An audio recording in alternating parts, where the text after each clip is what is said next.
Bonjour à tous. Nous avions vu dans les précédents livrets Torah sur le thème du Shabbat que la préparation du Shabbat s'effectue de trois manières: par la pensée, par la parole et par l'action.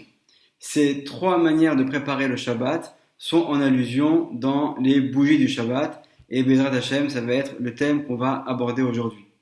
Le Ben Ishraï, dans son livre Mekaftsiel, son livre de Halacha, introduit dans la paracha de Noach de la deuxième année, introduit le sujet des bougies de Shabbat en expliquant leur importance. Et il nous dit la chose suivante. Lorsqu'on regarde une flamme, quelle qu'elle soit, on constate qu'il y a trois couleurs différentes dans la flamme. Il y a une couleur bleu-vert, une couleur rouge-orangé et une couleur jaune-blanche. Ces trois couleurs différentes dans la flamme font allusion en fait aux trois préparations qu'on a pour le Shabbat, par la pensée, par la parole et par l'action. Mieux que cela, le Ben Ishraï nous précise que ces trois manières de faire les choses ne sont pas spécifiques à la mitzvah du Shabbat, au commandement de Shabbat, mais c'est également quelque chose de général, une règle générale qu'il faut pour chacun des commandements, chacune des mitzvot qu'on doit accomplir. On doit savoir retrouver ces trois préparations ou ces trois manières de faire par la pensée, par la parole et par l'action.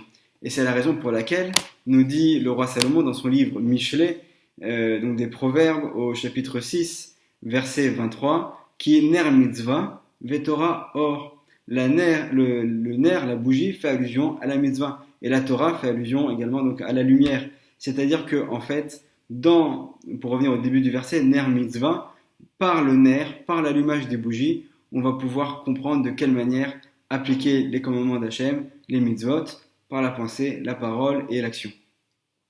Donc ça c'était une première introduction par rapport à l'allusion que font les bougies du Shabbat. On va voir également que ces bougies font allusion à beaucoup d'autres choses. Également, ces trois préparations sont à l'encontre des trois parties d'âme internes qu'on a entre nous qui sont du bas vers le haut, Nefesh, Ruach et Neshama. Et en fait, chacune des préparations est à l'encontre d'une de ces parties d'âme. L'action, qui est la partie la plus basse, à l'encontre du Nefesh, le fait de parler à l'encontre du Ruach, et la pensée par rapport à la Neshama. Donc également, dans le ner, dans la flamme du Shabbat, on retrouve l'allusion aux trois suppléments d'âme qu'on va recevoir le jour du Shabbat.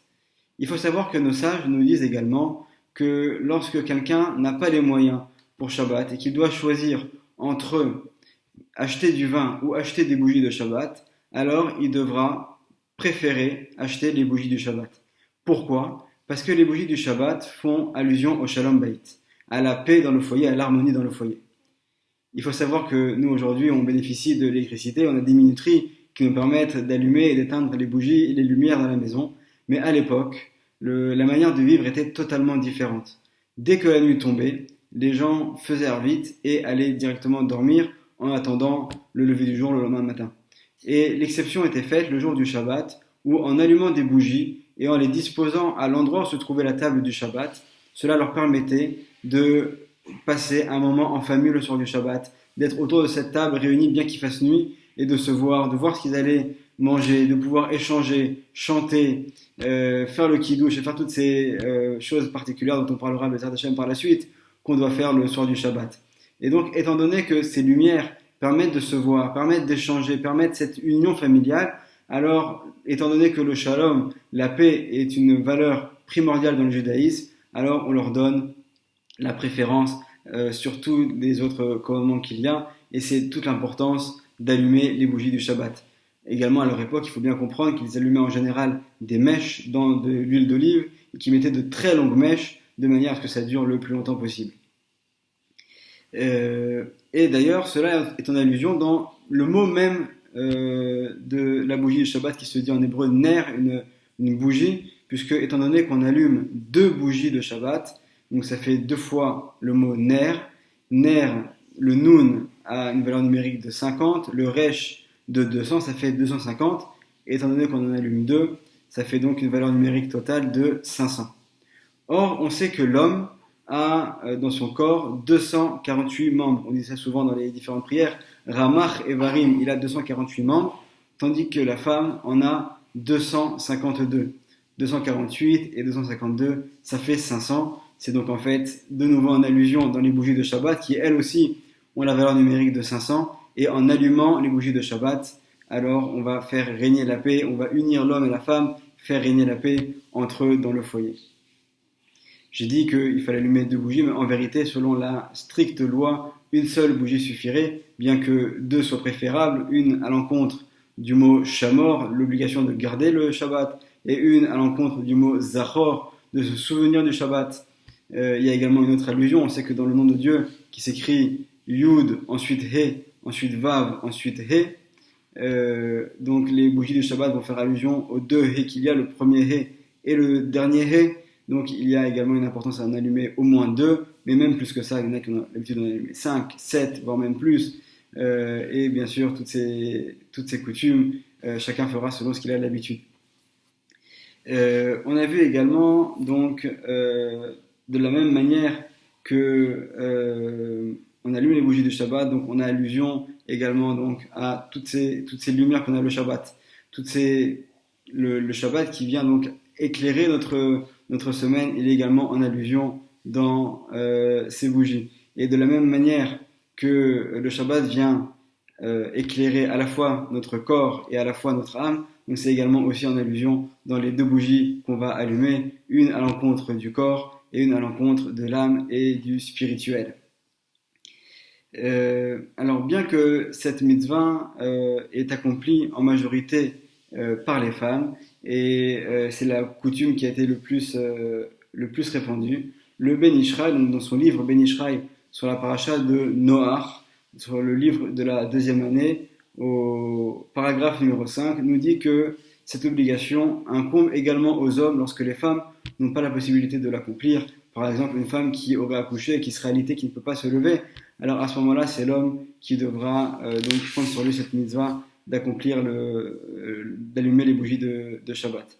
Il a également une importance, comme on l'a dit, d'allumer les bougies de préférence à l'endroit où on mange, de manière à pouvoir pendant le repas profiter de leur lumière, regarder ces bougies et qu'elles puissent donc éclairer la maison, éclairer l'endroit où on se trouve et apporter donc leur bienfait du Shalom Bayit.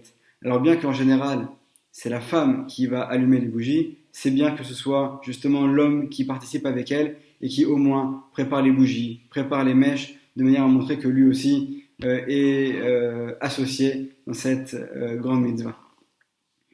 On va voir également donc la manière donc d'allumer. Alors déjà, il faut savoir que les femmes sont astreintes à 3 mitzvot principales qui sont vraiment emblématiques de ce qui incombe à la femme. C'est bien sûr l'allumage des bougies, les lois de Nida, de la pureté familiale, et les lois de Chala, de prélever donc une partie de la pâte lorsqu'elles pétrissent le pain.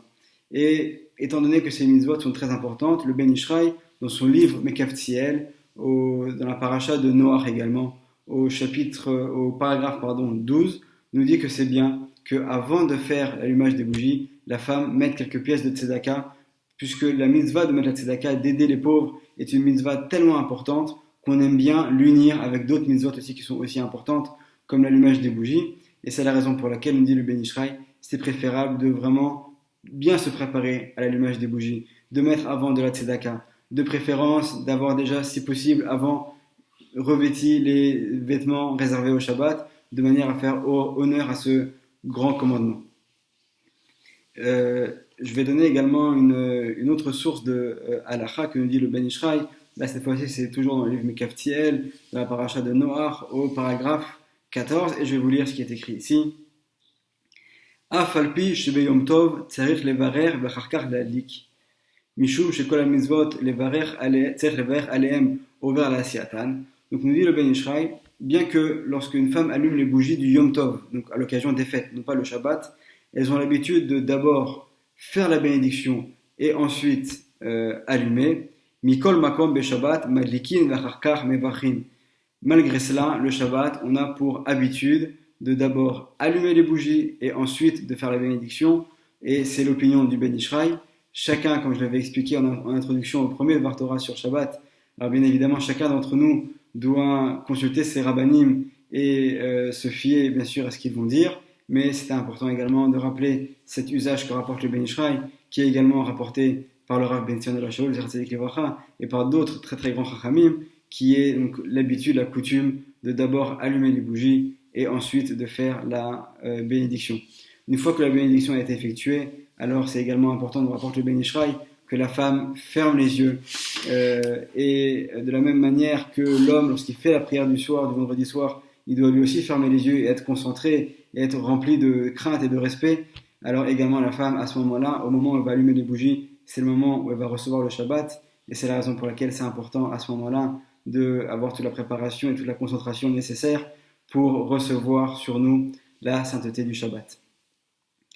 On voit également d'autres choses qui sont aussi importantes, c'est que, étant donné qu'au moment où on va allumer les bougies de Shabbat, c'est un grand moment, c'est un moment où les portes du ciel vont s'ouvrir, c'est un moment où les prières vont pouvoir monter, et c'est l'occasion pour la femme, c'est une bonne occasion à ce moment-là, de pouvoir bénir ses enfants. De la même manière qu'on dit que les bougies font allusion au Talmidei Chachamim, aux sages, donc c'est le moment de faire une bénédiction pour ses enfants et de souhaiter d'avoir des enfants qui soient des Talmidei Chachamim, des tzadikim, des gens qui soient droits, des gens qui soient bien, et de profiter de la sainteté du Shabbat pour que nos prières puissent monter devant Hachem et être exaucées.